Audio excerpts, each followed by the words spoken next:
Christmas ಅಂದರೆ ಏನು, ಇವಾಗ ಕ್ರಿಸ್ಮಸ್ ಸೀಸನು ಡಿಸೆಂಬರಲ್ಲಿ ಕ್ರಿಸ್ಮಸ್ ಸೀಸನಲ್ಲಿ ಇದ್ದೀವಿ ನಾವು.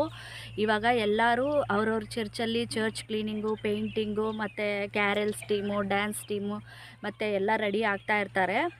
ದೇವ್ರ ಕೃಪೆ ಏನಪ್ಪ ಈ ಕ್ರಿಸ್ಮಸ್ ಅಂದರೆ ಯೇಸು ದೇವರು ಹುಟ್ಟಿದ್ದಾರೆ. ಯೇಸು ದೇವರು ಹುಟ್ಟಿದ್ದಾರೆ ಯಾಕಂದರೆ ಲೋಕದ ರಕ್ಷಣೆ ಮಾಡೋಕ್ಕೆ, ಲೋಕವನ್ನು ಕಾಪಾಡೋಕ್ಕೆ. ನೋಡಿ, ಏಸಪ್ಪ ತಂದೆ ಹೆಸರು ಜೋಸಪ್ಪು, ತಾಯಿ ಹೆಸರು ಮೇರಿ, ನಮಗೆಲ್ರಿಗೂ ಗೊತ್ತು. ಸೊ ಇವಾಗ ಏಸಪ್ಪ ಯಾಕೆ ಬಂದಿದ್ದಾರೆ, ಯಾಕೆ ಮನುಷ್ಯ ರೂಪದಲ್ಲಿ ಯಾಕೆ ಹುಟ್ಟಬೇಕಾಗಿತ್ತು ಅಂದರೆ, ಏಸಪ್ಪ ಬಂದುಬಿಟ್ಟು ನಮ್ಮನ್ನು ರಕ್ಷಣೆ ಮಾಡೋಕ್ಕೆ, ನಮ್ಮನ್ನು ಕಾಪಾಡೋಕ್ಕೆ, ಈ ಲೋಕವನ್ನು ಕಾಪಾಡೋಕ್ಕೆ. ಮತ್ತು ತುಂಬ ಜನ ಹೇಳ್ತಾ ಇರ್ತಾರೆ ದೇವ್ರು ಎಲ್ಲೋ ಇರ್ತಾರೆ, ನಮ್ಮ ಕಷ್ಟ ಗೊತ್ತಾಗಲ್ಲ ಅಂತ. ಅದಕ್ಕೇ ದೇವರು ಶರೀರದಲ್ಲಿ ಬಂದಿದ್ದಾರೆ.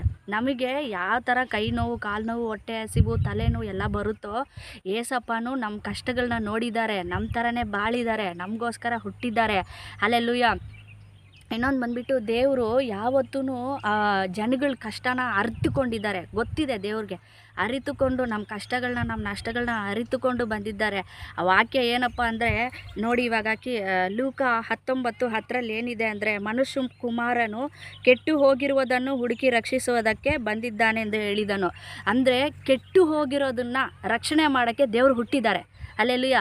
ಯಾವುದು ಭೂಮಿ ಮೇಲೆ ಮನುಷ್ಯರು ಕೆಟ್ಟೋಗಿ ಹಾಳಾಗಿ ಅವರು ಹೆಂಗೆಂಗೋ ಅಡ್ಡದಿಡ್ಡಿ ತಿರ್ಗೋವಾಗ ಏಸಪ್ಪ ನಮಗೋಸ್ಕರ ಬಂದಿದ್ದಾರೆ, ನಮ್ಮ ಪಾಪಗಳನ್ನ ರಕ್ಷಣೆ ಮಾಡೋಕ್ಕೆ, ನಮ್ಮನ್ನು ಕಾಪಾಡೋಕ್ಕೆ.